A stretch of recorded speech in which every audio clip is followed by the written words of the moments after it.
berharga di matamu. Dan tanpa sadar kami melakukan semua karena anugerah. Kami dimampukan untuk melakukan segala perkara yang telah Tuhan izinkan dan percayakan kepada kami.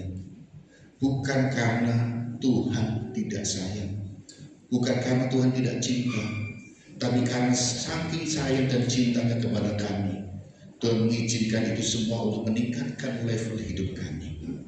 Tuhan, berbicaralah kepada kami pada pagi hari ini. Pakai hamba-Mu Ibu Vera untuk menyampaikan isi hati Tuhan kepada kami. Jadikanlah penerjemah isi hati Tuhan kepada kami, sehingga kami boleh mengerti setiap benih firman Tuhan yang ditaburkan dalam penjelasan demi penjelasan. Dan kami boleh, benih itu boleh tinggal dalam hati kami untuk boleh bertumbuh untuk menghasilkan buah. Terima kasih Tuhan, pakai hamba-Mu ini.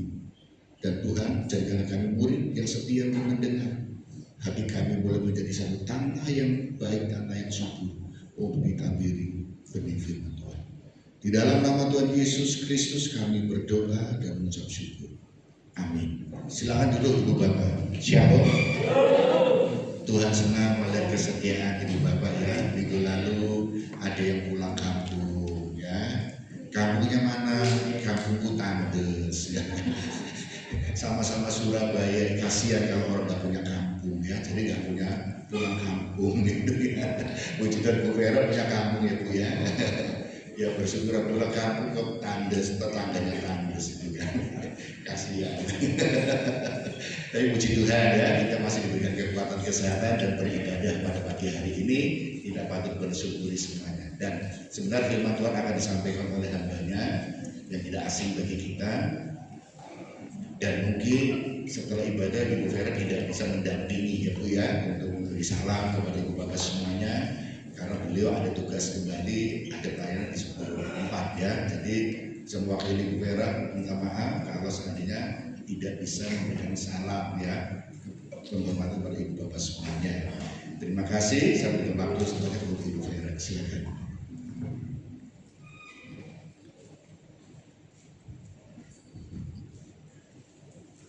Puji Tuhan. Shalom Bapak Ibu.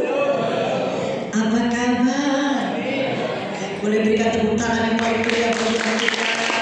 Puji Tuhan. Senang sekali saya bisa kembali bersama dengan Bapak Ibu. Terima kasih kepada Bapak Kepala, seluruh staf yang ada di tempat ini sudah kembali memberikan kepercayaan kepada saya. Saya mohon maaf ya Bapak Ibu, kadang-kadang di berbagai gereja saya juga sungkan. Tapi apa boleh buat Bapak Ibu, agenda pelayanan saya beberapa gereja meminta dari awal-awal tahun, sehingga saya harus bertanggung jawab dengan apa yang saya sudah embannya sebagai seorang pemberita firman Tuhan, pemberita Injil. Tentunya saya harus hidup saya sepenuh waktunya harus memang dipakai dan melakukan apa yang Tuhan minta. Mari Bapak Ibu Saudara sekalian, hari-hari ini saya percaya serangan yang hebat itu bukan hanya secara jasmani Bapak Ibu ya. Goncangan di dunia ini berawalnya dari kondisi rohani yang tidak sehat. Yang setuju katakan amin. Kenapa terjadi pertikaian? Kenapa terjadi kerusuhan, chaos dan segala macam? Karena manusia sudah tidak bisa mengendalikan kondisi di dalam alam rohnya ya. Sepertinya kalau seseorang itu dekat dengan Tuhan, dia mengenal Tuhan dengan benar, maka pasti orang tersebut dapat hidup lebih tenang. Amin. Dan saudara, hari ini saya ingin bersama-sama dengan Bapak Ibu, siapa saudara yang mau jadi pemenang, katakan amin. Kita ini baru aja merayakan hari kemerdekaan. Nah, orang merdeka itu berarti orang itu berkemenangan. Nah, tapi kadang-kadang iblis itu ingin menghancurkan semuanya. Nah, salah satu yang Tuhan sudah kerjakan buat saya dengan Bapak Ibu ya. Ingat baik-baik, kenapa Tuhan harus datang ke dunia, menjelma menjadi manusia, mati bagi saya dengan saudara. dan bukan hanya sekedar mati, tapi Yesus bangkit dan hidup. Sebenarnya cuma satu Tuhan mau, supaya kita menjadi pribadi yang lebih dari pemenang. Amin. Karena hanya orang yang menang yang selamat. Hati-hati Bapak Ibu. Kalau saudara kalah, saudara gak mungkin bisa meraih keselamatan. Hanya orang-orang yang menang di dalam Tuhan, dia yang bisa mengakhiri pertandingan hidupnya dengan baik. Amin. Kalau saudara kalah, apa yang terjadi? Kita bisa jadi orang murtad Bapak Ibu. Kita bisa menolak Tuhan. Bahkan kemungkinan besar, kalau sepertinya saudara masih KTP-nya Kristen, atau saudara masih tubuhnya ada di rumah Tuhan, tiap hari Minggu beribadah, tapi kalau Bapak Ibu menjadi orang-orang yang kalah, maka saudara, saya jamin pasti saudara tidak bisa melakukan firman Tuhan. Nah, mereka yang bisa melakukan firman Tuhan adalah mereka yang memiliki kekuatan dari Tuhan. Amin. Saudara mau jadi orang kuat? Ya, coba bilang kanan kiri, sing kuat. Harus kuat, ya. Tidak boleh lemah. Nah, bagaimana caranya supaya kita menjadi orang kuat? Saudara mau rumah tangga saudara diberkati? Tidak ada satupun di dalam benak kita sebagai anak Tuhan kita mau cerai. Betul? Orang-orang yang kuat, yang dia bisa mempertahankan rumah tangganya sampai akhir. Saudara mau hidup berkenan kepada Tuhan? Amin. Tidak ada orang yang bisa berkenan kalau dia lemah. Kalau dia lemah, ujung-ujungnya apa? Bunuh diri. Bapak Ibu, dunia sedang mengacaukan kehidupan manusia. Banyak orang stres, banyak orang tidak bisa lagi tenang, banyak orang emosi sampai di tempat-tempat fasilitas umum yang harusnya kita itu berpendidikan. Ya, orang-orang yang mereka itu disekolahkan, dikasih pendidikan, harusnya sikapnya lebih sopan. Amin.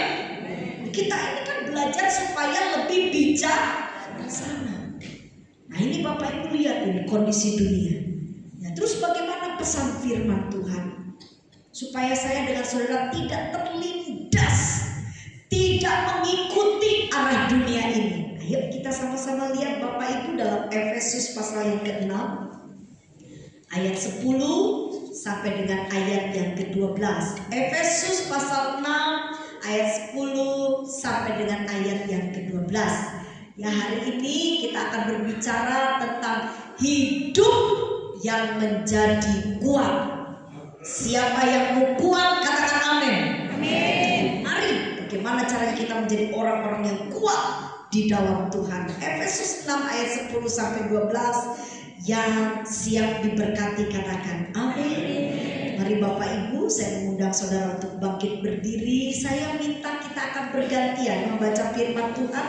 Ayat yang ke-10 dibaca oleh kaum pria, kaum bapak, dan ayat 11 dibaca oleh kaum wanita, ya ibu-ibu, para istri tempat ini, semua para wanita. Kita akan baca ayat 11 dan ayat 12 kita akan baca bersama-sama. Mulai dari kaum pria di ayat 10, 2, 3. Akhirnya adalah bahwa Kaum wanita 2, 3. Kenakanlah seluruh perlengkapan senjata Allah, supaya kamu dapat bertahan melawan tipu muslihat. Kita baca bersama-sama 2, 3. Supaya kamu ini saya yang salah. Sebentar Bapak Ibu ya. Oke, ayat yang ke-12 ini catatannya. Sinyalnya mulai tidak baik. Oke, ayat 12 Bapak Ibu 2, 3. Karena perjuangan kita bukanlah melawan darah dan daging, tetapi melawan pemerintah-pemerintah, melawan penguasa-penguasa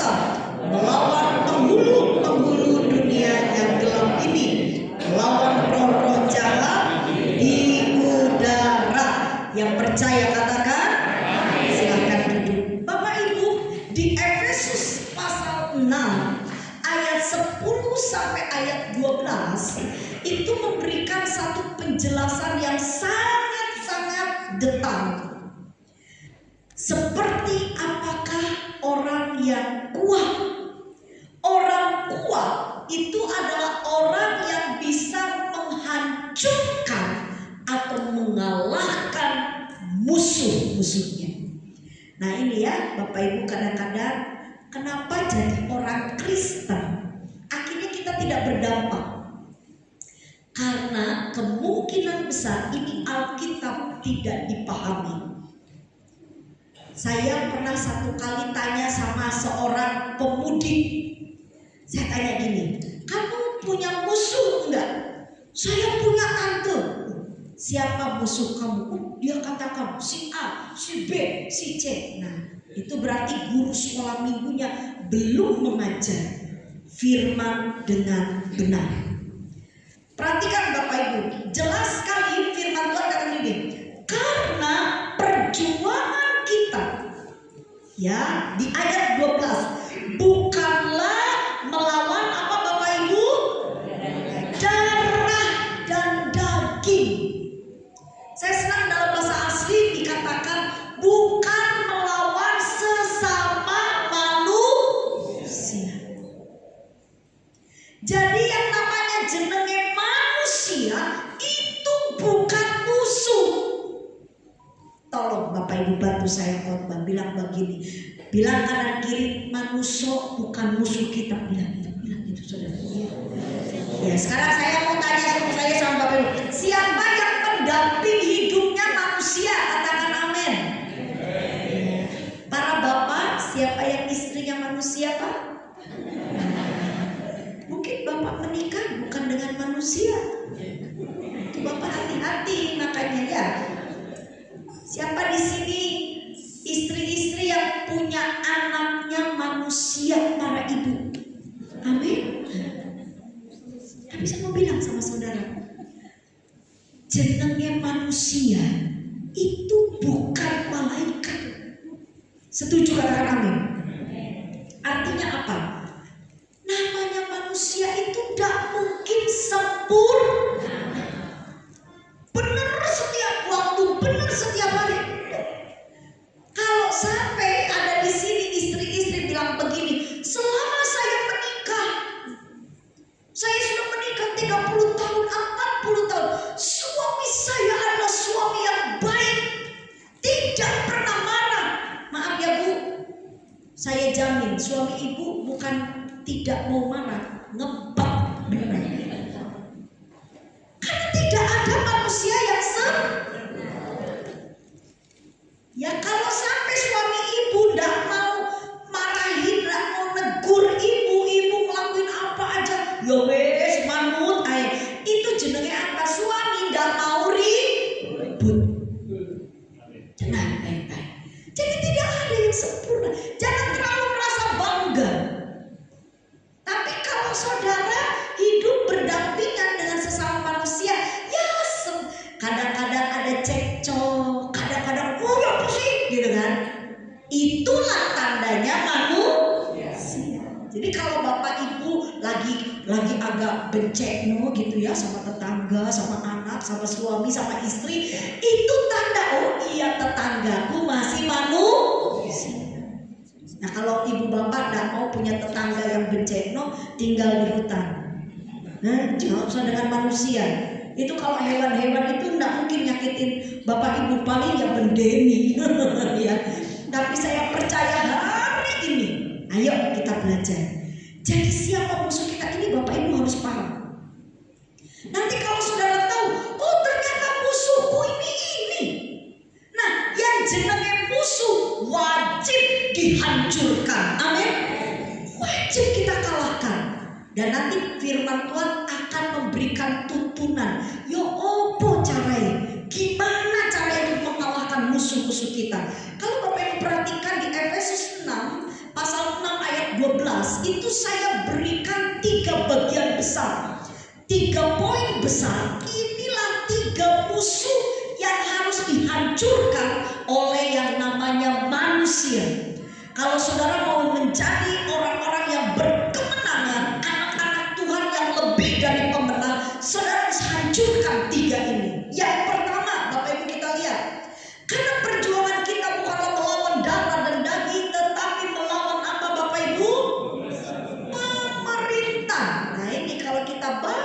pakai bahasa Indonesia jadi ngawur. Terus kita berpikir, oh, ayo kita demo. Ini kan bukan pengajaran yang benar. Saya perlihatkan sama Bapak. Apa arti pemerintah? Pemerintah dalam bahasa Gerika, dalam bahasa Alkitab kita Bapak Ibu, itu ditulisnya AC. Ayo sama-sama dengan saya katakan apa? AC. Apa itu AC? Saudara harus paham ini. AC itu adalah bicara tentang pemerintahan yang bukan pemerintah, aturan yang menghukum.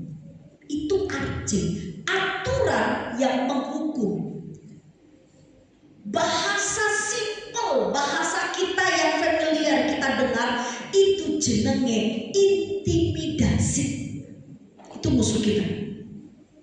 Jadi segala sesuatu yang membuat kita menjadi takut, kita menjadi khawatir, itu adalah musuh yang pertama. Sebentar, saudara jangan pikir, nah tetanggaku ini Bu Vera buat saya jadi takut. Bukan. Yang buat saudara jadi takut, yang buat kita jadi khawatir, itu bukan dari luar. Itu dari dalam diri kita. Ya, saya kasih contoh simpel.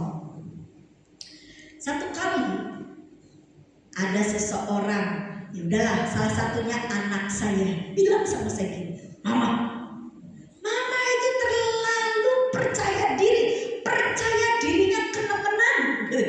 Kenapa? Mama ini ngomongnya Mama cantik seperti Cinderella. Terus emang benar, Mama nggak ngaca.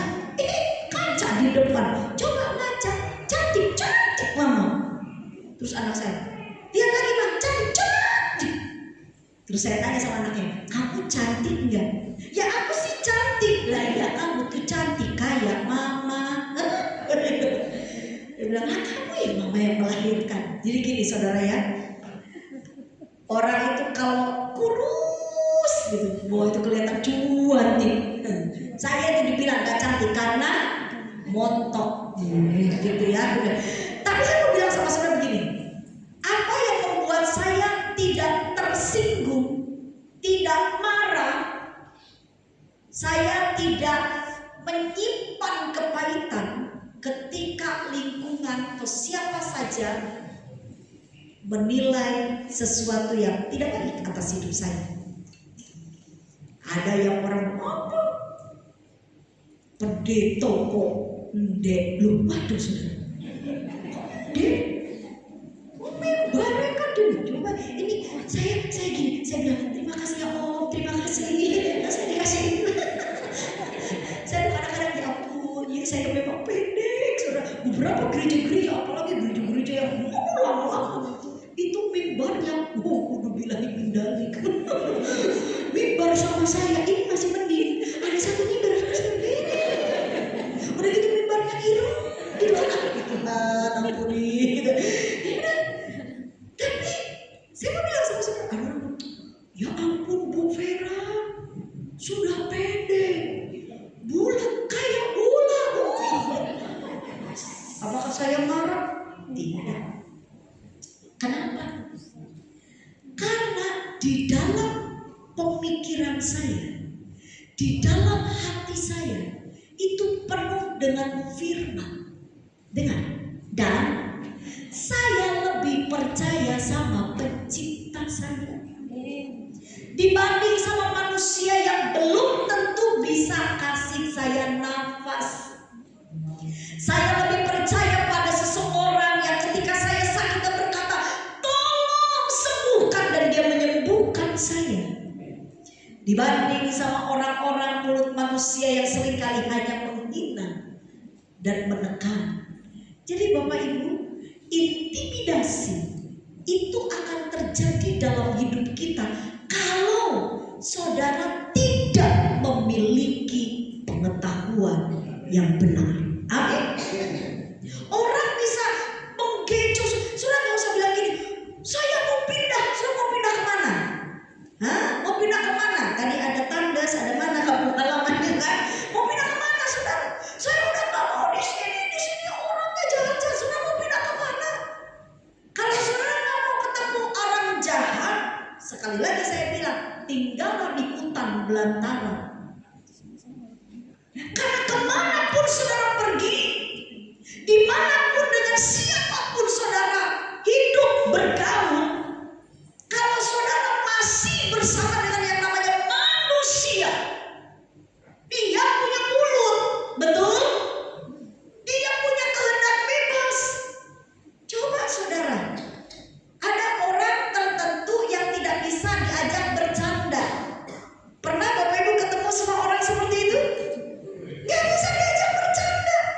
ojo ngamukan. Itu lemah. Tapi kalau orang yang kuat, dia penuh dengan firman. Ketika ada orang berkata begini, meskipun orang itu mengintimidasi, dia begini, kamu tidak akan pernah sukses, tokomu tidak akan laris. Kamu ini orangnya kayak begini. Dasar saudara pun bilang apa aja sama seluruh orang di sekitar saudara. Tapi kalau saudara punya firman, tenang. Amin. Tidak akan ada satupun kutuk perkataan manusia yang bisa mengubah hidup saya dengan saudara. Kalau saudara ada dalam perlindungan Tuhan. Ada satu pemudi, Bu Vera, apakah saya perlu didoakan pelepasan? Kenapa, Cek? Soalnya saya ini gak tahu kenapa gak dapat jodoh. Kenapa, Cek? Iya, itu kayaknya orang tua saya dulu suka ngomong yang jelek sama saya, jadi saya gak dapat jodoh. Sorry, jangan suka nyalahin orang. Sudah tahu di Sidoarjo banyak orang yang tidak menikah. Apakah mereka berdosa? Tidak. Bahkan mereka berkarir dan hidupnya memuliakan Tuhan. Tidak ada standar dalam pengiringan Tuhan. Kalau kita hidup benar, wajib menikah. Nanti ayatnya. Yang ada Allah bilang begini, lebih baik kamu hidup tanpa pernikahan kalau kamu belum siap. Amin. Karena di dalam Tuhan tidak ada yang namanya perceraian. Ini orang jadi karena tidak tahu firman, jadi Nah, kemarin lucu lagi. Saya berkumpul dengan beberapa keluarga muda. Nah, lalu mereka bilang begini, Bu Vera, karena ini para istri ya, istri-istri kumpulan para istri-istri yang suaminya itu pembisnis. Lalu ada salah satu dari ibu ini, dia ngomong begini sama saya, Bu Vera, saya ini bingung, saya ini mau bekerja, tapi teman-teman saya bilang begini, ngapain kamu kerja? Kan ada suami. Suami itu iman. Dengar baik-baik. Kita wanita itu tinggal menerima, tidak perlu bekerja. Wanita itu baca dalam Alkitab. Ibu-ibu di sini pernah baca Amsal? Amsal mengatakan wanita yang cakap, istri yang cakap, pagi-pagi dia sudah memintal dan menenun. Betul? Nah, itu pembisnis yang hebat. Dia menghasilkan uang yang banyak. Dan Alkitab itu saya mempelajarinya Bapak Ibu. Terus Alkitab mencatat suami dan anak-anaknya bersyukur. Betul? Coba Bapak Ibu baca itu Alkitab itu. Terus ada salah satu dari keluarga muda bilang sama saya begini, tapi bukannya memang suami itu kepala ya Kak Vera, Bu Vera, itu terus gimana sih? Makanya pelajari firman dengan baik. Apa maksudnya suami sebagai kepala dan istri itu seperti jemaat? Nanti dilihatkan, suami adalah seperti Kristus, gereja, istri itu seperti jemaat. Nah, apakah itu maksudnya si kepala bisa mengotoriter dan semuanya harus dikerjakan oleh kepala? Bukan, itu satu kesatuan, satu tubuh Kristus. Itu bicara suami istri. Artinya apa? Apakah istri tidak boleh bekerja? Ketika istri menghasilkan penghasilan yang besar, apakah tidak bisa menolong suami? Kalau saudara tidak belajar firman Tuhan, maaf, saudara akan kelindas dengan prinsip kehidupan di bangsa kita. Maaf ya. Dan bangsa kita mayoritas pengetahuannya bukan firman Tuhan. Dari mana pengajaran itu? Pokoknya imam suami, hei suami, kalau engkau memberi istri banyak-banyak, maka engkau akan diberkati. Mana ayatnya? Kalau saudara mau diberkati, hidup benar di hadapan Tuhan. Amin. Hati-hati dengan tradisi. Hati-hati Bapak Ibu, karena kita tinggal di satu komunitas besar yang tidak mengenal Yesus sebagai Tuhan. Nah, saya ajari, ayo baca Alkitab, baca Alkitab. Makanya sekarang dalam rumah tangga saya heran, ada istri-istri yang meninggalkan suaminya ketika suaminya sakit. Saya masuk ke sebuah tempat pelayanan. Ibu gembalanya mengeluh kepada saya dan berkata, Bu Vera, tolong bantu dalam doa. Ini para suami-suami yang ditinggalkan oleh istri-istri mereka. Kenapa? Karena istri-istrinya berkata begini, apa kamu sudah tidak berfungsi menjadi seorang imam? Loh, maksudnya apa? Apakah sebatas itu? Nah, ini kalau kita nggak punya pengetahuan, inilah kalau kita tidak punya kebenaran Bapak Ibu, maka kita akan terintimidasi, kalah kita. Akhirnya rumah tangga kita jadi hancur. Saya bilang sama Bapak Ibu, hari ini mari kita penuhi hidup kita dengan kebenaran firman Tuhan. Amin. Sekali lagi, kata pemerintah Aceh itu bicara tentang intimidasi. Dan saya dengan saudara tidak akan pernah dikalahkan oleh yang namanya intimidasi kalau kita memahami firman Tuhan. Jangan bilang kanan kiri, dibaca Alkitabnya. Selain dibaca, di apa? Dipahami supaya bisa dipraktekkan. Ya, yang percaya berikan tepuk tangan yang Bapak Ibu, senang kalau kita itu mengerti firman, sehingga kita bisa berdampingan dengan penuh kasih. Amin. Ya, nanti orang tua dengan anak. Ya, ibu sekali lagi Bu, kalau anaknya menjengkelkan, jangan dikutuk. Kalau anaknya ada sedikit kekurangan, ada sedikit kelemahan, ayo Bu, kita semua ya jadilah orang-orang yang kuat. Amin.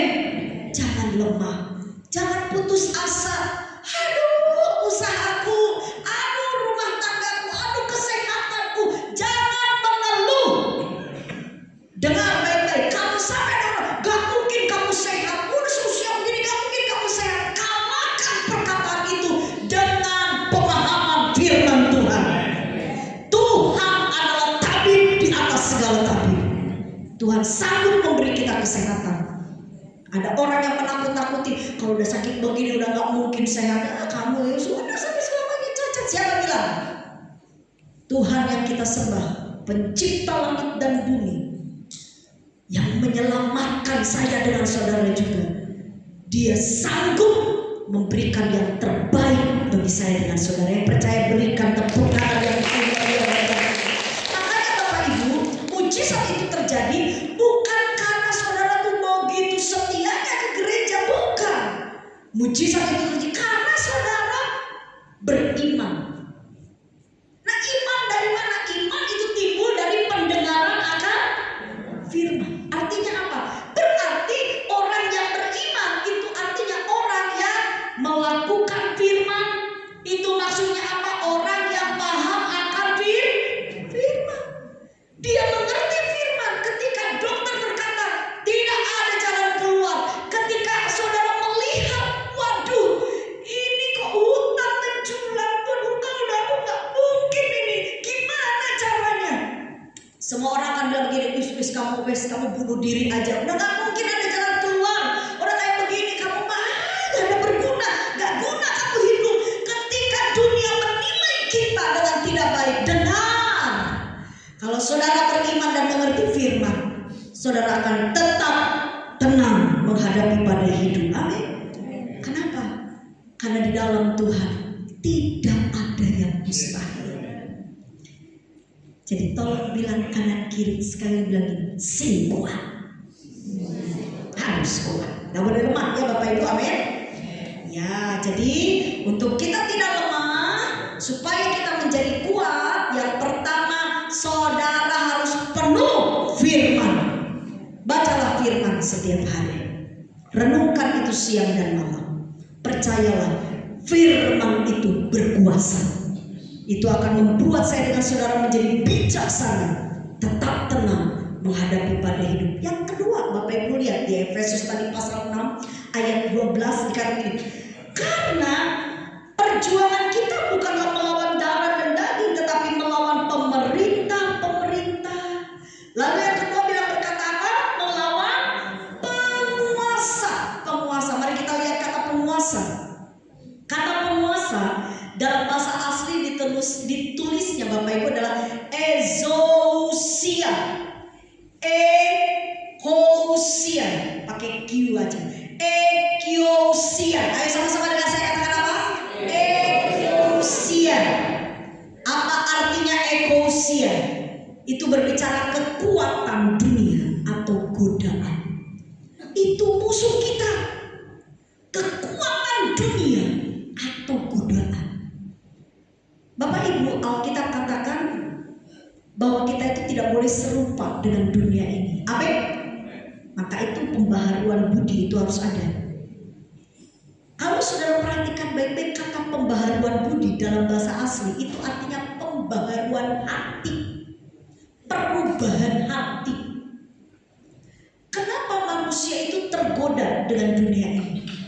Ketika istri di rumah tidak pernah menghormati, istri di rumah rasanya kok tidak menarik, akhirnya hati suami jadi rodok senep gitu kan. Terus keluar bergaul dengan orang di luar. Wih, yang di luar ceweknya lebih menarik, lebih wangi. Coba kalau dinikahi, tetap kembali lagi mampu meneng. Ya sudah dinikahi kok. Kalau belum dinikahi semuanya terlihat baik, yang enak-enak.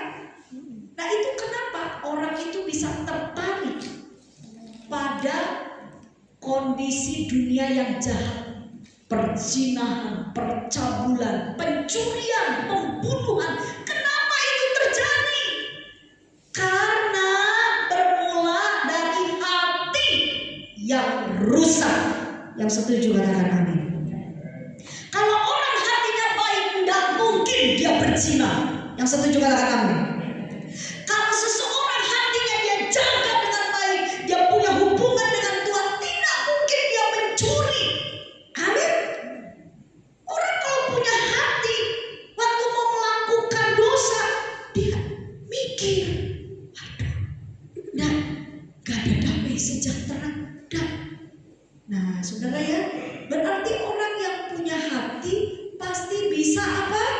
Mikir. Coba Bapak bilang kanan kiri, mikir. Sebelum bertindak dipikir. Sebesar apapun perjuangan saudara untuk mencapai puncak kejayaan, hanya karena saudara gak jaga hati puluhan tahun, saudara membangun sesuatu sampai saudara ada di puncak, orang-orang tepuk tangan, hebat. Karena dia gak jaga hati, jatuh, hancur. Dan apa yang terjadi? Bukan jadi pujian lagi, tapi jadi cemoohan. Saudara, Tuhan itu sayang sama kita. Amin. Tuhan tidak mau hidup saudara itu diinjak-injak oleh dunia ini. Tuhan mau saudara terhormat. Jangan rusak hidup kita karena kita gak jaga hati. Orang kalau bisa jaga hati, dia bisa mengendalikan dirinya. Saudara lagi ngamuk nih di jalan, waduh, kok diserempet. Coba, kalau saudara bisa mengendalikan, ya minimal cukup saudara pelototin aja, gitu aja udah. Tapi kalau sudah buka pintu semua berantem, ya itu jenenge kita gak jaga hati. Senang saya mendengar kesaksian seorang hamba Tuhan yang cukup memberkati di Indonesia ini. Satu kali ketika beliau ada di rumah makan, ya pegawai tempat makan itu menumpahkan minuman dan membasahi bahkan tasnya yang mungkin sedikit lumayan mahal kali ya. Puji Tuhan dia bertindak dengan baik. Dia tidak marah. Dia nggak bilang matamu di mana, saudara. Coba Bapak Ibu, coba ya. Nah saya kata ini Pujasera ini bukanya kalau minggu buka Pak? Oh buka. Nah Bapak Ibu kalau seperti saudara ada ibadah di tempat ini, selesai ibadah terus saudara jajan, ayo kita makan di situ.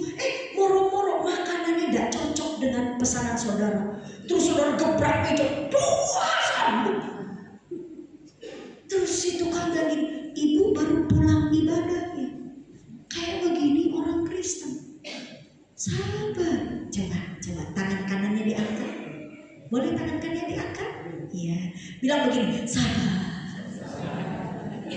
Orang yang jaga hati bisa sabar. Amin. Jangan mengambil keputusan yang betul-betul akan merusak hidup kita. Ya ibu-ibu kalau lagi sedikit kesel sama suami, ya boleh Bu, ngobrol aja sama suami. Atau mungkin ibu, gimana sih kamu ini selama tidak dilihat umum. Nah kalau sudah banyak orang, gini Bu, mulutnya gitu. Karena apa? Karena hidup ibu itu suratan yang terbaca. Ya jangankan orang lain, kita kalau mau bijak suami istri, kalau kita ada lagi cekcok, jangan sampai di depan atau di hadapan anak-anak kita. Amin. Karena itu akan mengganggu mental mereka. Jadi saudara, cobalah kuasai diri.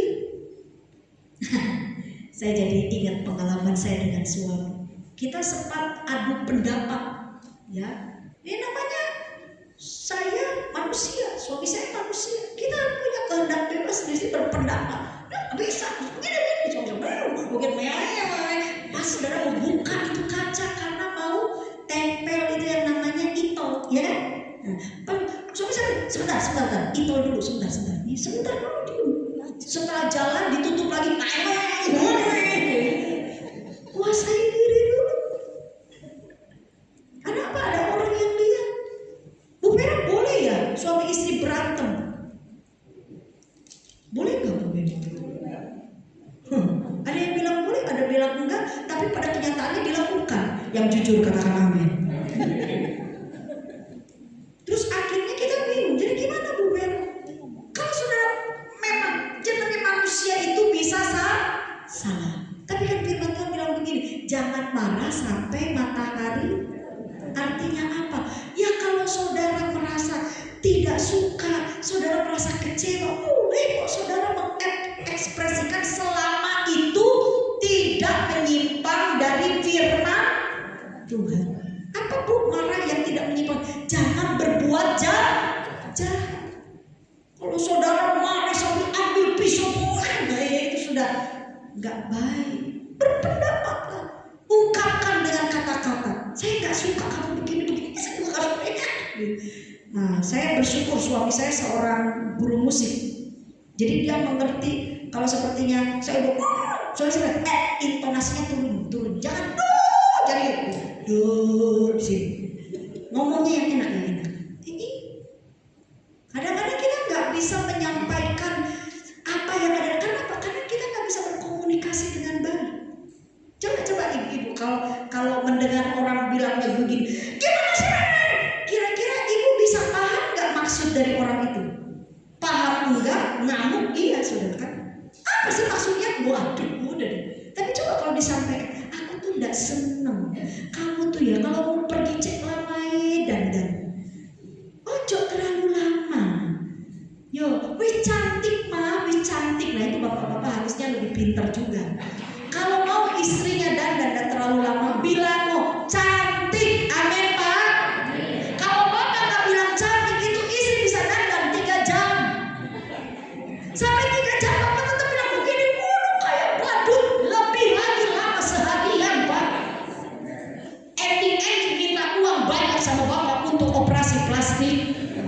Kan? Jadi Bapak juga kadang-kadang kita berkata, istriku nih begini, coba cek dulu Bapak juga bagaimana. Kenapa pasangan kita jadi tidak bisa berubah? Kemungkinan besar karena ada sesuatu dari kita yang kontribusinya tidak baik. Saya pun belajar, Bapak Ibu, saya belajar. Gimana ya caranya supaya saya bisa enak gitu loh. Hidup berdampingan dengan enak, dengan enjoy, bahagia. Ya saya harus introspeksi diri saya. Kira-kira perkataan yang keluar dari mulut saya ini banyak yang menindas atau saya bisa menghargai? Kan begitu Bapak Ibu. Ya. Nah saudara juga sekali lagi, kenapa seringkali, nah ini apalagi khususnya para wanita. Tolong saya mau bilang sama bapak-bapak di sini, mana para pria, katakan amin Pak.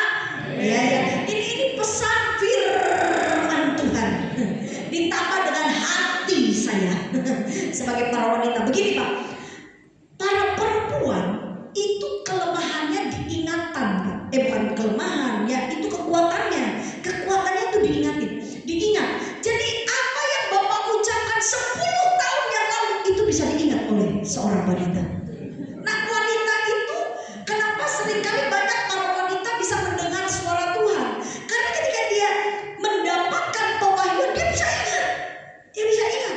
Nah bagusnya kalau wanita itu merenung firman, dia bisa jadi kuat. Tapi ngerinya kebanyakan para wanita merenungkan perkataan manusia, khususnya suaminya. Apa yang dikatakan suaminya maka siang dan malam dia renungkan. Itu dia. Ketika suami berkata dasar lu gendut lo kayak lepet lo, itu direnungkan siang dan malam Pak. Diproses oleh cara berpikirnya. Terus gimana dia akan berjuang untuk dia, tapi maaf banyak para istri akhirnya mengalami gagal ginjal dan sakit. Kenapa? Itu orang kan bilang kamu kayak enggak. Semua apa yang terjadi dalam hidup kita itu berapa puluh persen ada pengaruh dari lingkungan. Makanya kenapa hari ini kalau ibu-ibu mau jadi kuat, tolong renungkan firman Tuhan dan jaga hati. Udah. Kalau saudara pegang firman Tuhan, orang mau ngomong apapun tentang kita, maintain. Mau kuat, yang mau kuat katakan amin. Bilang kanan kiri, percaya sama Tuhan saja. Tapi ya, maaf, bilang lagi kanan kiri, ojo mokom. Gitu saudara. Karena Tuhan juga bisa pakai orang-orang di sekitar kita untuk membentuk kita, amin. Jadi Bapak Ibu, mari jaga hati Bapak Ibu. Sekali lagi katakan dengan saya apa? Jaga hati. Yang pertama tadi apa saudara? Ayo, apa tadi?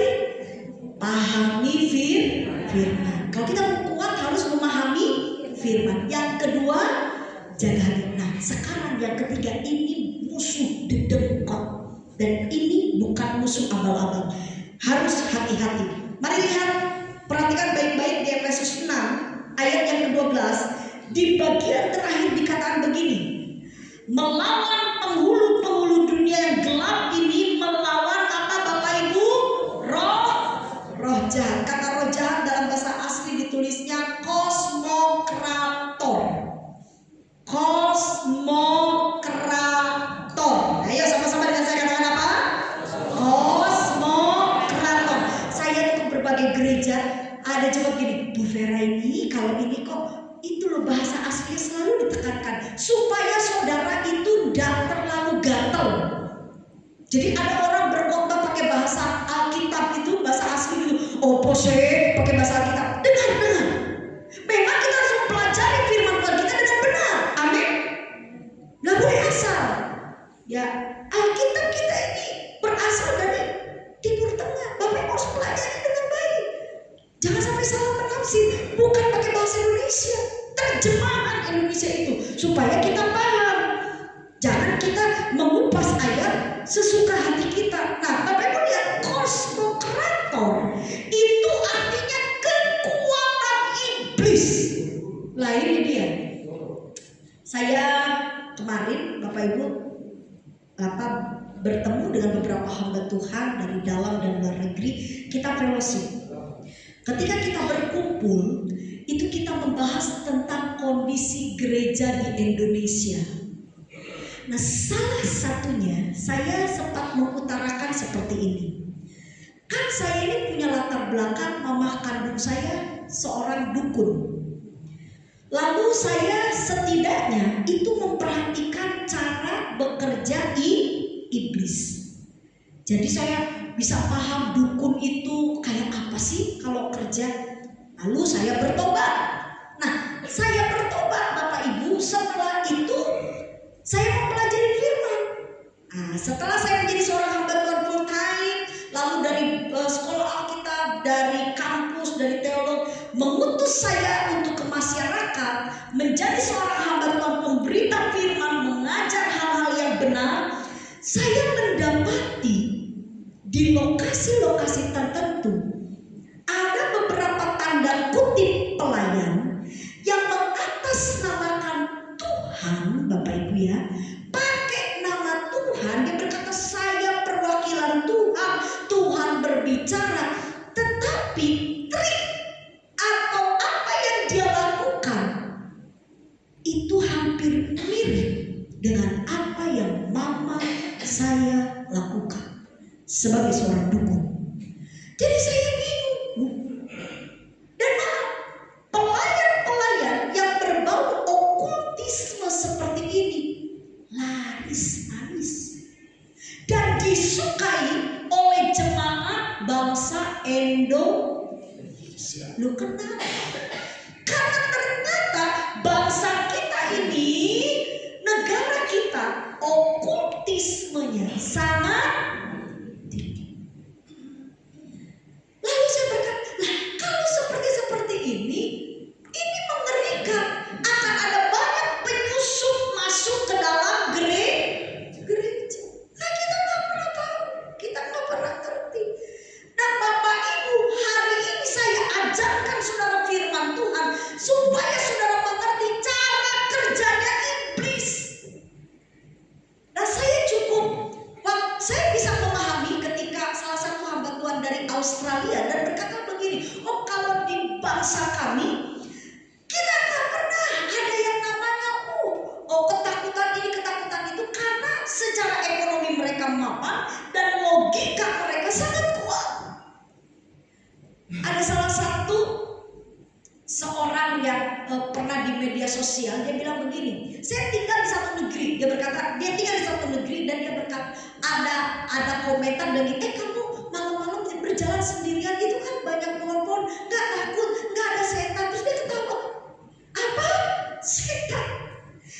Di negara kami nggak ada setan, di lingkungan sini tidak ada setan, tidak ada pemikiran takut setan.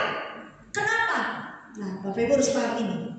Jadi ketika saya mendengar dari seorang hamba Tuhan dari sebuah negara dan dia berkata agak sedikit pusing juga ya kalau sampai Indonesia kok klinik banget. Kenapa? Bapak Ibu, salah satu pintu setan bisa kerja dalam hidup manusia itu karena percaya. Ingat, ketika Bapak Ibu percaya, itu adalah pintu celah iblis bisa masuk dalam kehidupan kita. Kok pakai kata percaya, Bu Vera? Ingat, iblis itu pengen menyamai siapa? Allah. Jadi apa yang Allah lakukan ditiru sama iblis. Allah juga bekerja melalui iman percaya. Dan ini kan, saya pun akan seperti itu. Ketika saudara percaya, ada orang hati-hati. Saya pernah dipanggil sama satu keluarga, Bu Vera tolong ke rumah saya, Bu. Di tangga rumah saya ada kuntilanak. Oh, saya masuk. Saya datang. Coba Bu Vera lihat di tangga, ada apa? Ada tangga, saya bilang. Katanya ada yang duduk, Bu Vera. Langsung saya tanya, siapa yang kasih tahu Ibu kalau di tangga itu ada iblis lagi duduk? Itu Bu, pembantu saya. Saya bilang gini, pembantu Ibu anak Tuhan? Oh ya bukan Bu. Ngerti firman? Oh ya tambah enggak Bu. Kenapa Ibu percaya? percaya. Saudara tahu, ketika saudara percaya, orang bilang itu ya di pohon besar itu kalau kita lewat kita sudah begini berbisi. Kenapa kita percaya? Bapak Ibu, Alkitab katakan iblis tidak bisa menyentuh kita. Amin. Kenapa? Iman saudara sudah dibentengi oleh firman Tuhan. Bilang kanan kiri, jangan takut setan, gitu loh. Jangan percaya sama setan. Makanya saya heran, coba lihat. Kalau orang ya dengerin firman, iso-iso saja gini. Tapi kalau sudah ngomong setan semua, heran kan? Saudara lebih percaya siapa? Makanya saya paling dan saudara saya selalu tegur anak-anak muda, jangan suka nonton film horor. Tidak ada manfaatnya, kecuali kalau saudara betul-betul orang yang tidak terpengaruh sama sekali dengan cuman, saya mau nonton cuma pengen tahu aja. Memang saudara mungkin dunianya di situ seorang mungkin saudara yang sudah menilai karya-karya di bangsa kita, tidak masalah. Tapi kalau sudah sampai terpengaruh, ada lagi satu ibu mau cerai dengan suaminya gara-gara nonton sinetron. Saya bilang, loh ibu kok bisa begini? Soalnya Bu Vera, di sinetron itu kalau laki-laki udah kayak gitu, itu selingkuh. Astaga, Bu, kenapa ibu percaya kepada itu? Percayalah kepada firman. Firman itu akan memerdekakan kita, amin. Sama bilang sama saudara, kalaupun ada setan di satu tempat, orang semua ngomong ada setan, karena semua masyarakat percaya dan mereka ada setan, dan memang akhirnya setan ada di situ. Tapi kalau kita tidak percaya, iblis tidak bisa mengganggu kita. Yang percaya berikan tepuk tangan yang meriah kepada kita. Puji Tuhan. Saudara diberkati oleh firman. Jadi yang ketiga, supaya iblis tidak mengganggu kita, bagaimana caranya? Saudara harus dikendalikan oleh kuasa Roh Kudus. Ingat, hanya Roh Kudus yang bisa memberikan pencerahan kepada kita. Amin.